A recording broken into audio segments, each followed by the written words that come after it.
पाहूयात पुढची महत्त्वाची बातमी। कॅप्टन अशोक खरात नाशिक शहरात आपली ज्योतिषीगिरी करत होता। हे करताना त्यानं सिन्नर जवळील मिरगाव या परिसरात शनीश्वर महादेवाचं मंदिर उभारलं होतं। याच मंदिरात तो अनेक राजकीय नेत्यांना नेऊन पूजा करत होता। मात्र त्यानंतर त्यानं कॅनडा कॉर्नर परिसरातील ऑफिस सुरू केलं।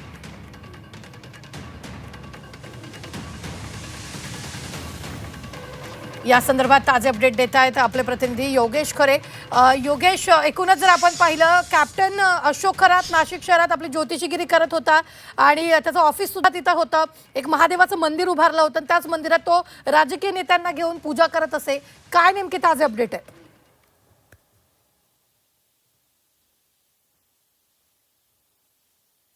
महादेवाचं मंदिर त्याने नाशिक जिल्ह्यातल्या सिन्नर तालुक्यातल्या मिरगावमध्ये उभारलं होतं आणि त्या मंदिराच्या बाजूलाच असलेल्या त्याच्या घराजवळ आज आपण उभे आहोत।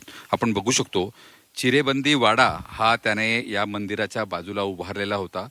पूर्ण दगडी बांधकाम असलेला हा वाडा आहे। या दरवाजाचं जे भव्यता आहे त्यावरून आपल्या लक्षात येईल की किती काळजी ही खरातने आपल्या येणाऱ्या गेस्टच्या बाबतीत किंवा त्यांच्या सुरक्षेविषयी घेतलेली होती। दोन्ही बाजूला 2 सुरक्षा रक्षकांसाठीच्या केबिन सुद्धा त्याने या ठिकाणी या दगडी बांधकामामध्ये तयार केलेला होता।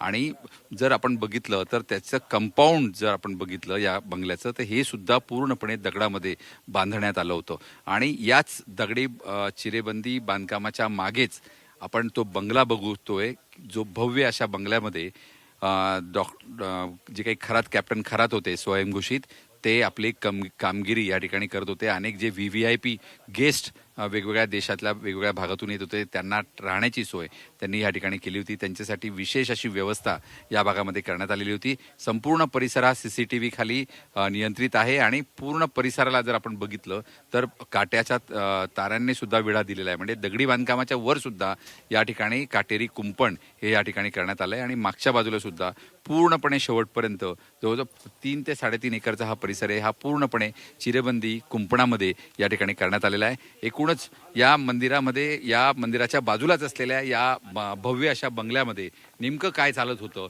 याबाबत मात्र कुणालाही काहीही सांगता येत नाही, कारण की हा सर्व परिसर जो आहे तो बंदिस्त असा परिसर आहे, खरातांच्या नियंत्रणामध्ये असलेला परिसर आहे आणि पूर्ण CCTVच्या नियंत्रणात आहे। त्यामुळे अनेक घटना या ठिकाणी सुद्धा घडल्या असाव्यात या दृष्टिकोनातून आता नाशिक पोलिसांनी तपास सुरू केलेला आहे। या बंगल्याचे CCTV तपासले जाणार आहेत आणि त्याचबरोबर यांची कागदपत्र सुद्धा तपासली जाणार आहेत, कारण या बंगल्याविषयी, या जागांविषयी सुद्धा या ठिकाणी मोठ्या प्रमाणात वाद आहेत। जे परिसरातलं वावी पोलीस स्टेशन आहे त्यामध्ये सुद्धा मोठ्या तक्रारी या कॅप्टन खरातच्या विरोधामध्ये होत्या आणि याचा संपूर्ण तपास आता नाशिक शहर पोलीस करणार आहेत।